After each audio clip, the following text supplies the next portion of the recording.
Olá, muito boa noite para você. Está começando o Jogo do Poder deste domingo e o nosso convidado especial é Emerson Macedo, advogado e contador tributarista. Fique com a gente. Emerson Macedo, seja muito bem-vindo ao nosso programa. Obrigada por estar conosco nesta noite para falarmos um pouquinho sobre a reforma também tributária, tão importante, tão evidente agora nos dias atuais. Seja muito bem-vindo ao Jogo do Poder. Muito obrigado, Karina. Agradeço você e dou uma boa noite a você e a toda a audiência. Muito bem, vamos começar então o nosso bate-papo. Emerson Macedo, você que é advogado e também tem bastante experiência como contador tributarista, eu tenho um dado bastante interessante por aqui, que é, segundo o IBGE, 9 em cada 10 empresas brasileiras são empresas familiares.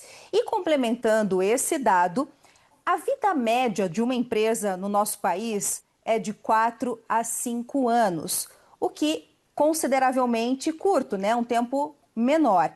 Na sua opinião, qual que é o motivo, né? O que faz com que essas empresas durem pouco tempo no Brasil? Você acha que existe muito improviso na criação dessas empresas? Sim, Karina. O que acontece, né? O empresário brasileiro, o empreendedor, muitas vezes ele acaba planejando pouco.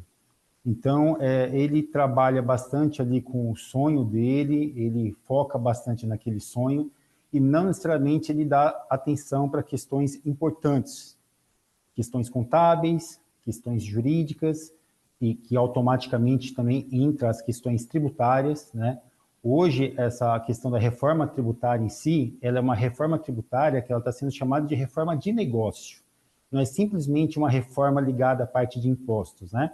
E muitos empresários que muitas vezes negligenciavam a importância da parte tributária e, por consequência, acabavam fazendo com que as empresas não durassem um tempo, elas não perdurassem, eles vão ter que passar a dar muito mais atenção para os profissionais que eles contratam, sejam os contadores, sejam os advogados, para auxiliar eles para eles conseguirem se manterem no mercado. Essa é uma realidade, né?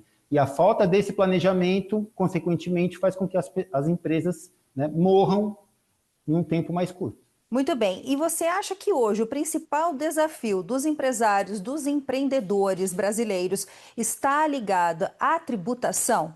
Entre vários desafios que existem, né, hoje, com a questão da reforma tributária, vai estar ligado ao planejamento da reforma tributária, né? Que como a reforma tributária é uma reforma de negócio, ela vai influenciar em várias áreas da empresa, né?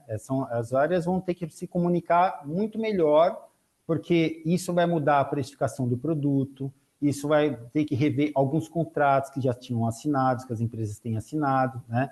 Vai estar relacionado também a fornecedores também, né? Porque muitas vezes ela compra de um determinado fornecedor que é optante pelo Simples, e se esse fornecedor não estiver depois adequado para passar os créditos de impostos que ela vai precisar para diminuir ali automaticamente os custos dela, né?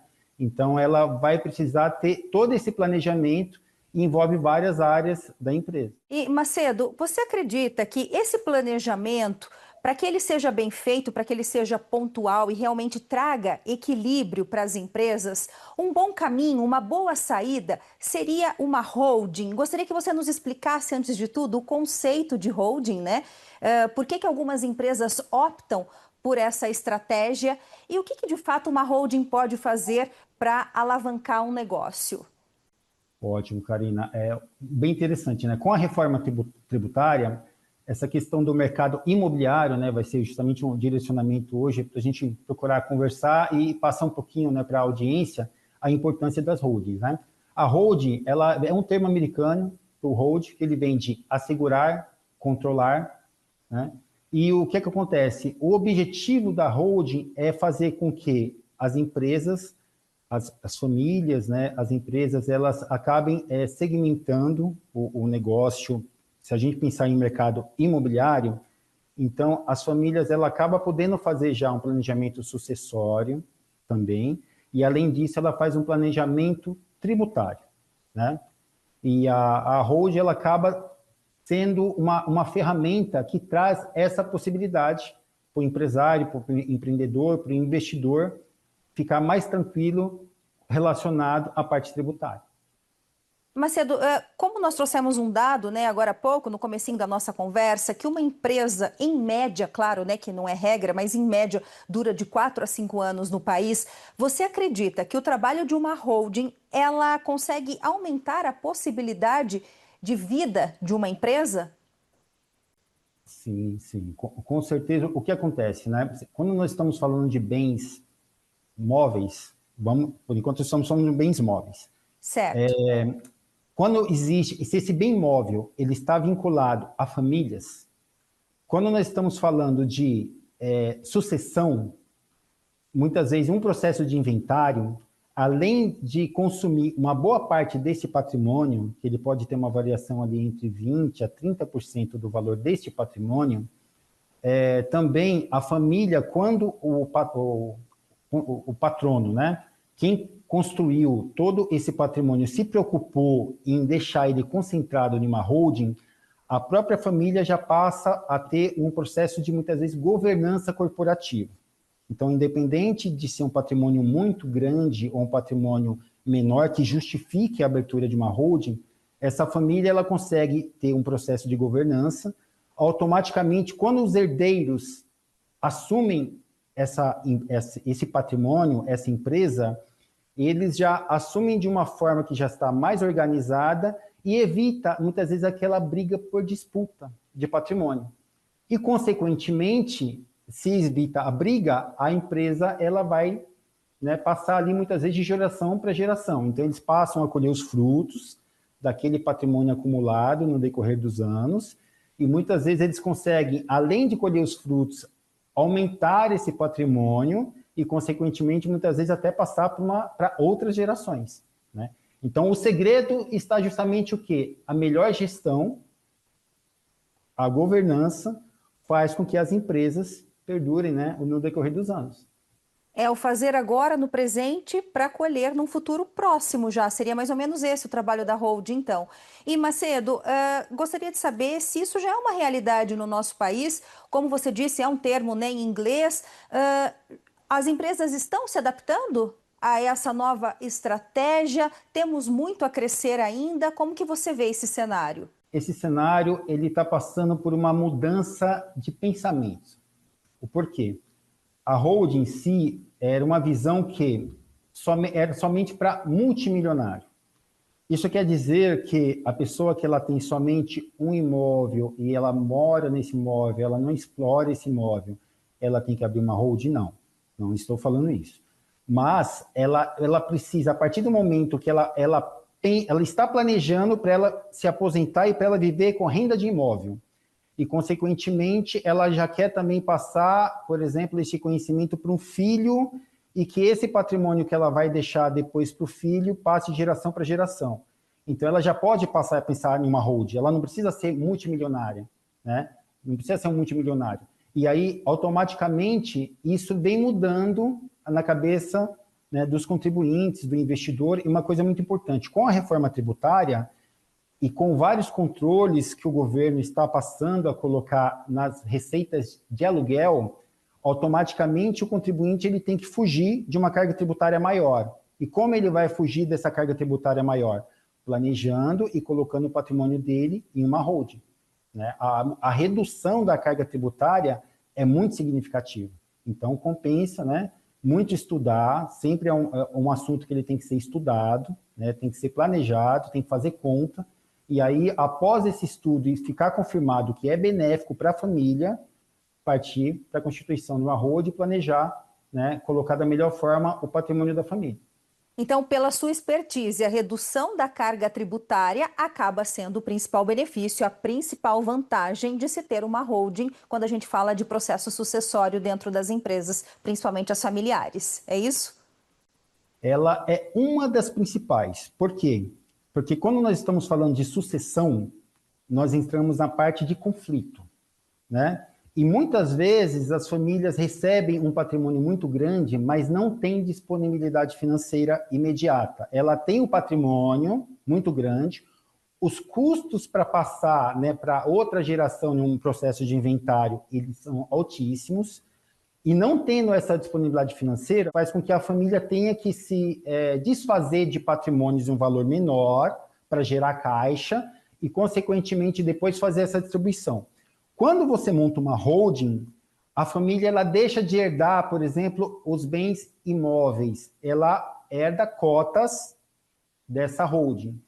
E ela herdando justamente as cotas dessa holding, então aí a disputa, já não tem disputa no sentido dos bens imóveis, porque ela passa já a ser sócia dessa holding e colher os frutos, entendeu?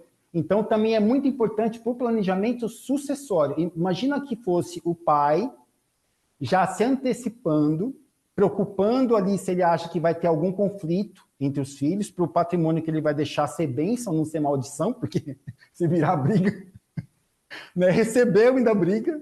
Então, quando você faz a holding, ele recebe, digamos, já um planejamento para ele administrar esse patrimônio de uma forma mais tranquila. A transição, ela é muito mais tranquila, né?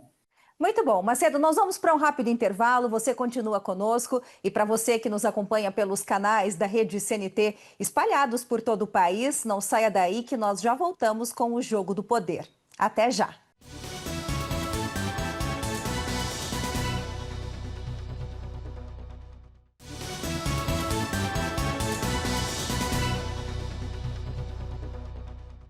Estamos de volta com o Jogo do Poder deste domingo e o nosso convidado especial é Emerson Macedo, advogado e contador tributarista.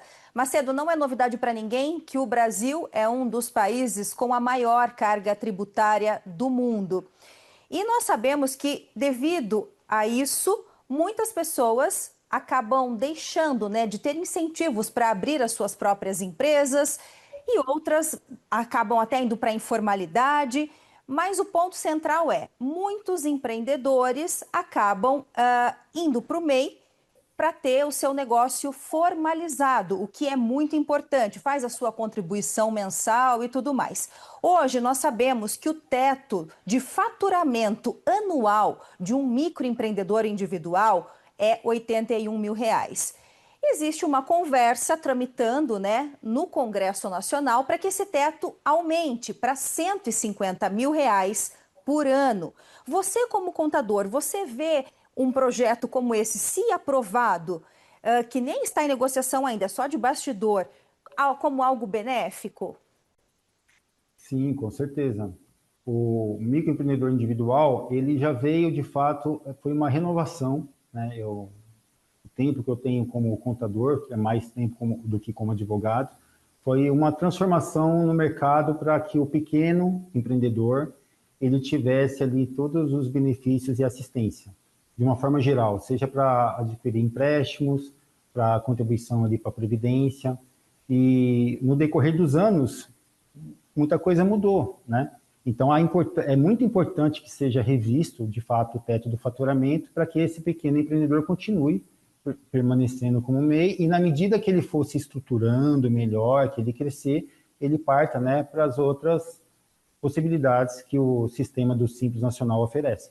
Macedo, nós sabemos que a reforma tributária, ela começa a valer a partir de 2026 de forma progressiva, de forma escalonada, não vai ser nada de uma vez. E agora falando um pouquinho de mercado imobiliário, você avalia que a reforma tributária vai trazer bons impactos para o setor? Eu acredito que sim, e isso de uma forma geral, né? Muitos empreendedores, muitos investidores, o proprietário de imóveis, que não tinham um negócio muito bem estruturado, ele vai passar a ter a necessidade de estruturar, porque automaticamente ele acaba passando a pagar mais impostos do que ele pagaria. Hoje, se você for pegar uma pessoa física, ela paga, vem imaginar que ela tem uma receita de aluguel aí de 25 mil reais, 20 mil reais, para arredondar 240 mil ano, né? Ela paga hoje um imposto de renda ali de 27,5%. Se ele passar, com a reforma tributária, esse imposto de renda, ele pode chegar até quase 36%, porque ele vai passar a pagar o IBS e o CBS. automaticamente no decorrer do tempo, ele aumentando um pouco o faturamento dele, acima de 240 mil reais, tem algumas regras, tendo mais de 3 imóveis, ele vai ter que pagar mais imposto. Então, ele acaba tendo que cair para essa ideia de criar uma administradora de imóveis, tudo, né? Então, de fato, vai mudar muito esse cenário. E também as empresas, né, que locam os imóveis, automaticamente elas vão começar a querer o quê? Empresas que também vão passar para ela o crédito dos impostos. Da mesma forma que vai ter ali uma questão da empresa, ela ver se o Simples Nacional vai trazer o crédito para ela ou não, ela também vai ver se o imóvel que ela está locando vai trazer o crédito para ela ou não. Então, isso automaticamente vai mudar muito na questão de locações e também em outras questões ligadas ao mercado imobiliário. E, Macedo, mas você está dizendo de pessoas jurídicas, né, de empresas e pessoas físicas nessa transação, nessas negociações imobiliárias também? Um simples exemplo, por exemplo, um locatário e um inquilino, o que muda? Muda o locatário e o inquilino, vamos imaginar, esse inquilino, se ele for uma pessoa física, diretamente, não vai mudar absolutamente nada no sentido de imposto para ele. Né? Agora, para o locatário, ele vai passar a pagar, se ele tiver uma receita acima de 240 mil reais, ele vai passar a pagar mais impostos do que ele deveria pagar. E também tem uma questão muito importante. Esse mercado, existe muita informalidade. Existem muitas receitas que elas não são reconhecidas. Até porque quando você loca muitas vezes para uma pessoa física, e se ela não vai declarar no imposto de renda, o locatário falou assim, não, eu também não vou reconhecer, e não reconhece. E hoje, dentro da reforma tributária, tem alguns controles também que a Receita Federal está passando a adotar, como, por exemplo, o Cadastro Imobiliário Brasileiro, o CIB, e aí a Receita passa a ter essas informações, e com essas informações fica mais fácil ela fiscalizar, porque automaticamente, imagina que você tem 10 imóveis, você tem 10 inquilinos. Esses inquilinos, eles têm o endereço deles também na Receita Federal, que mostra que o imóvel é seu. Quando a Receita começa a fazer esse cruzamento, ela sabe que você tem 10 imóveis, que moram outras pessoas, essas pessoas automaticamente não têm imóveis, elas não iam morar de graça no seu imóvel. Então, ela passa a ter um controle melhor para te fiscalizar e ela pegar essa omissão de receita e automaticamente te autuar e você acabar sendo prejudicado. Então, esse mercado, ele também, como vários outros, vai passar por uma transformação gigante. Ou a pessoa ela entra no jogo para jogar de uma forma igualitária e justa e pagar o que é justo, ou ela vai correr um grande risco de ser pega pela Receita, pelo leão, e além do imposto que ela deveria pagar, ela pagar mais multa, mais juros, né, multa punitiva, etc. É essa a ideia. E, Macedo, nós vamos ter que ficar mais atentos, então, a essas operações imobiliárias. Como especialista, quais são as dicas, né, que você dá para que as pessoas não errem principalmente a partir de janeiro de 2026, que é quando, de fato, a reforma tributária passa a valer no país? O proprietário de imóvel, ele tem que mudar a forma dele de pensar.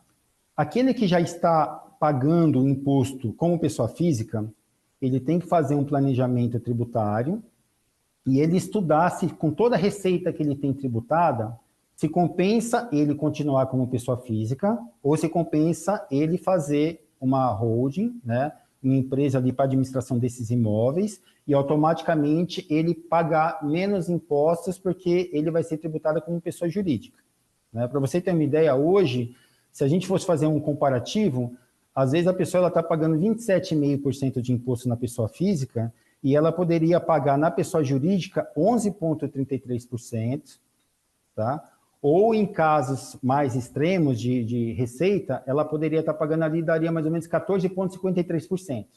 Com a reforma tributária, isso vai mudar um pouco, porque vai entrar o IBS e CBS. Mas, de qualquer forma, a economia ela vai gerar em torno ali mais ou menos de 50% a diferença, porque automaticamente vai aumentar também de 27,5% para quase 36%, né? E com a inclusão do IBS e CBS, que vai ser no decorrer dos anos, mas vamos pensar ali já lá para a ponta, para o final, vai chegar mais ou menos ali a uns 18%. Então, assim, mesmo assim, a economia ela é muito grande. Ele vai ter que parar e fazer essa conta, né, para ele não ser prejudicado também.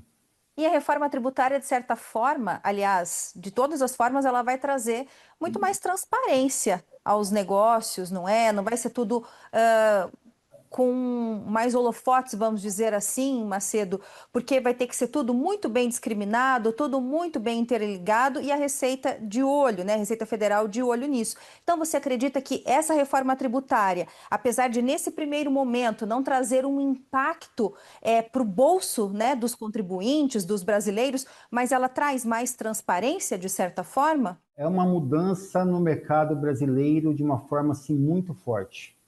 Eu vejo, pós-reforma tributária, um crescimento no decorrer, né? Mas quando eu falo pós, é quando tiver tudo de fato finalizado essa transição, um crescimento de arrecadação muito grande, né?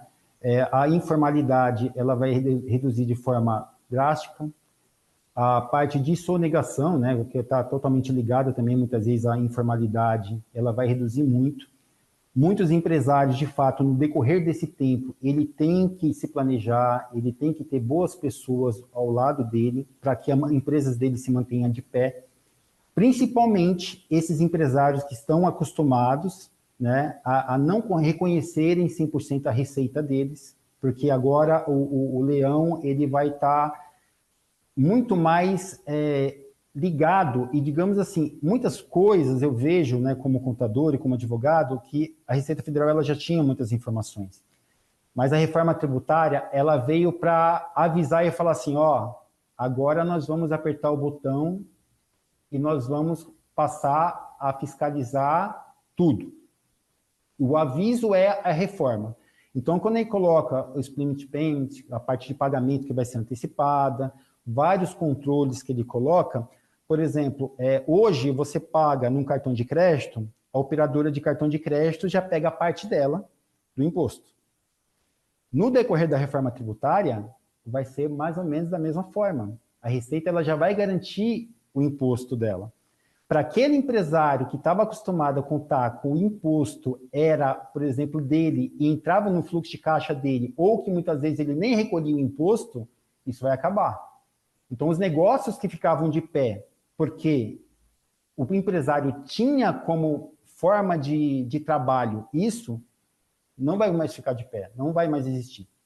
Então, assim, a mudança é muito grande e eu ainda vejo assim, aí nós temos que nos preocupar como contribuintes também, de uma outra ponta, como fiscalizar o direcionamento de toda essa receita que ela vai aumentar muito, para que, de fato, nós tenhamos o benefício como contribuintes, né? Porque a arrecadação ela vai aumentar, na minha opinião é fato, ela vai aumentar porque os controles vão ser melhores e a sonegação vai diminuir.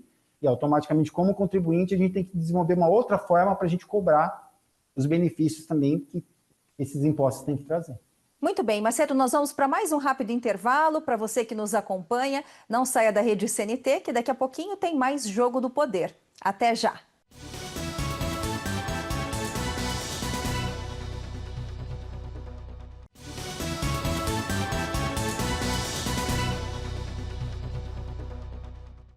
Estamos de volta com o Jogo do Poder e o nosso convidado especial é Emerson Macedo, advogado e contador tributarista.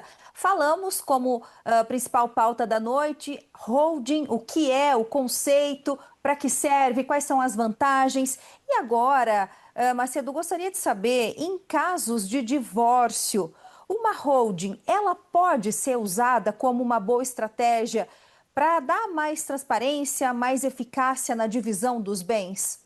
A holding, não só a parte imobiliária, como também a holding para trabalhar ali como participação de outras empresas, muitas vezes nós temos casais, né, que constituíram um patrimônio grande, com bens imóveis e também com empresas, e eles estão na linha de frente das empresas, eles são os cabeças.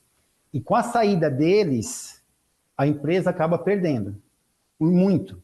Então, se eles decidirem, ao invés de cada um ir para um lado, não, eles conseguiram, eles têm um bom relacionamento, não querem mais conviver juntos, mas eles querem partir ali para uma vida separada.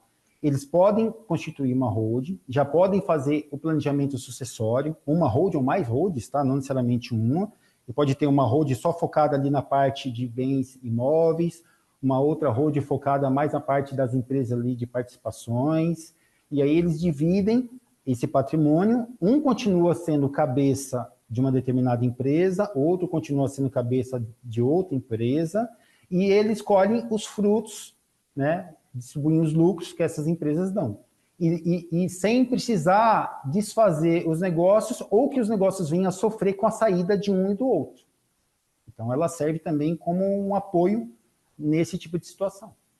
E para quem está começando agora a pensar num planejamento sucessório, quais são as suas dicas, né, para quem pensa em ter uma relação aí amigável com uma holding? O que você sugere como profissional, Macedo? A holding, ela é normalmente feita por um advogado ou um contador, e muitas vezes ela precisa ali das duas expertises, né? Tanto do advogado como do contador. Normalmente o advogado que foca mais nisso é um advogado tributarista, um advogado focado na parte societária, tá? E é muito importante ele procurar esse profissional, fazer um planejamento para ver se compensa ou não ele montar, né, essa holding. E tem situações que eu até falo também muito com meus clientes, quando a pessoa ela sai para o segundo imóvel e o objetivo dela é viver de imóvel, é se aposentar e ter uma renda de locação, a partir do segundo imóvel, ela já partir para a holding. Por quê? Porque automaticamente ela já paga menos impostos, os imóveis já ficam de fato dentro da holding e ela vai crescendo essa holding, comprando mais imóveis e colocando os imóveis para futuramente ela começar a colher os frutos desse imóvel, desses imóveis, né? Muito bem, e como que você enxerga o futuro das holdings no Brasil? Independente das mudanças que estão para acontecer com o ITCMD, com a reforma tributária, né, que automaticamente essas alíquotas elas vão passar a ser progressivas e também vai ter situações que elas vão aumentar, eu entendo que a holding ela sempre foi uma excelente ferramenta e ela vai continuar sendo. Pode ser que vai exigir maior planejamento de quem quer montar. Então, se ela tiver que ter um desencaixe maior nessa transferência desses bens, né, no caso de uma sucessão, ela se planejando, automaticamente ela vai conseguir fazer. Mas assim, eu vejo que a holding ela é uma ferramenta muito interessante e ela vai perdurar durante muitos e muitos anos ainda. É o melhor caminho, então, que temos. É o melhor caminho, sim. Nós vamos para o nosso último intervalo comercial da noite. Para você que nos acompanha aqui na Rede CNT, não saia daí que nós já voltamos. Até já!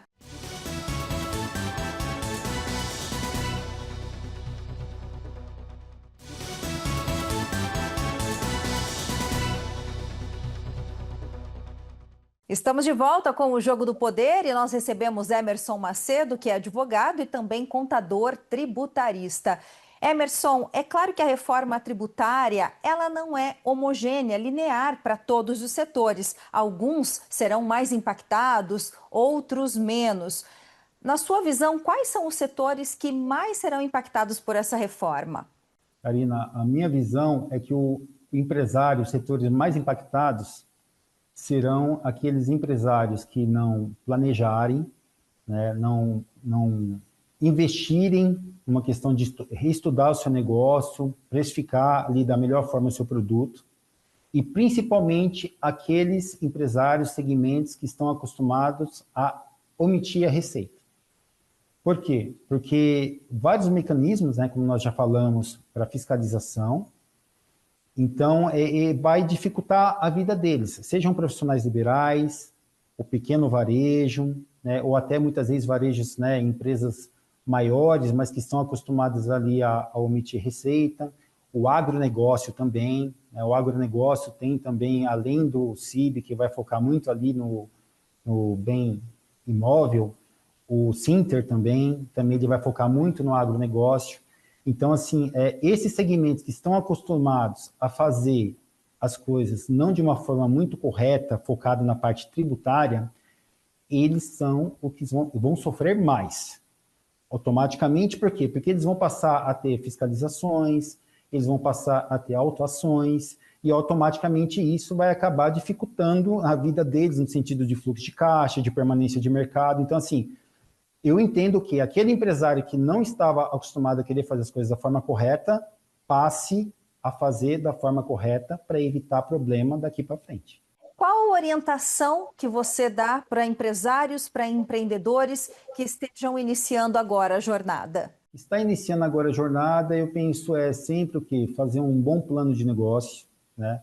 Procurar um advogado focado ali na parte empresarial, na parte tributária societária, procurar um bom contador para fazer um planejamento ali tributário para ele, fazer um planejamento ali de precificação de produto, precificação de serviços, e ele saber ali o jogo que ele está entrando e automaticamente ele fazendo as coisas planejadas daqui para frente e da forma correta, né, o sucesso para ele não podemos falar que é garantido, mas assim, a dor de cabeça, a falta de dor de cabeça vai ser garantida. Ele não vai ter dor de cabeça porque ele planejou, né? Muitos empresários passam a crescer e ele deixa para colocar as coisas em ordem depois. E com isso ele acaba sofrendo muitas vezes com as penalidades que tem. A partir do momento que ele planeja e começa a fazer as coisas de uma forma planejada, ele acaba sofrendo muito menos, porque aí o crescimento dele é constante e ele não tem que parar para resolver problemas de coisas feitas erradas no passado. E Macedo, eu acho que a reforma tributária, esse termo, ele precisa ser um pouco desmistificado também, porque as pessoas acabam tendo até um pouco de receio, porque acham que é tudo muito complicado, é redução de imposto, não é, o que vai mudar, mais transparência, menos sonegação. Eu acho que buscar informação também é muito importante, não só para empresas, mas também para nós, né, pessoas físicas, enfim, buscar informação e contar com profissionais qualificados, porque eu acho que neste momento vai fazer toda a diferença quando a gente tiver essa virada de chave, na virada do ano, né, na verdade, que a reforma tributária passa a valer, então, de forma gradual, de forma gradativa, sem traumas, mas ela é uma realidade que realmente vai acontecer. Ela é uma realidade, já está aí, já aconteceu, né, e vai agora acontecendo aos poucos, né, a transição. Então, assim, é importante, de fato, contar com bons profissionais, planejar, não achar que não vai ser afetado, que todos vão ser afetados, todos os negócios estão sendo afetados, né? É uma mudança de jogo, e aonde eu entendo que só aqueles que, de fato, focarem em conhecer, entender e jogar o jogo da melhor forma vão permanecer no mercado. Aqueles que acharem que continua do jeito que está, como sempre continuou, como sempre foi feito no passado, sabe? Aquele, meu avô fez assim, meu pai fez assim, eu vou fazer assim, esquece. Você é empresário de hoje, não é para fazer como era feito lá atrás. Se você vem de uma família que estava acostumada a fazer as coisas meio certo, esquece. Daqui para frente, pense em fazer da melhor forma para você conseguir crescer o seu negócio e se manter no mercado e passar de geração para geração. Então, assim, é importante a governança corporativa, é importante contar com bons profissionais para conseguir fazer as coisas acontecerem. Palavra de ordem, então, planejamento. Macedo, nós já estamos caminhando para os momentos finais do nosso programa e eu abro agora para suas considerações, por favor. Karina, eu agradeço você, Karina, agradeço a CNT, os telespectadores, né? E a minha visão é justamente o quê? Hoje, o trabalho que eu faço, eu entendo que ele é um trabalho também de apoio para a família. Por quê? Porque o planejamento sucessório, né, especificamente, ele faz com que a família permaneça unida e o patrimônio passe de geração para geração. Então, eu entendo que é um trabalho muito importante. Então, você, empresário que se dedicou, que muitas vezes não deu atenção para o seu filho, não deu atenção ali para sua esposa, porque você queria deixar eles mais tranquilos, pense bem no planejamento sucessório, porque o que você construiu pode ser bênçãos ou pode ser maldição. Se você se planejar, você pode deixar com que os seus filhos, com a sua família, colham os frutos. Agora, se você não se planejar, às vezes tudo que você construiu pode ser motivo de briga no futuro e de destruição de família. É esse o recado que eu deixo para todos. Muito bem, em nome da Rede CNT, agradeço a sua participação, obrigada pela sua disponibilidade e por compartilhar um pouquinho aí do seu dia a dia, né, do seu know-how, de toda a sua experiência com o assunto. Uma boa noite para você, Macedo, até uma próxima. Obrigado, até mais. Tchau, tchau. Para você de casa também, muito obrigada pela sua companhia, pela sua audiência. No próximo domingo, um novo convidado por aqui. Boa noite, até mais.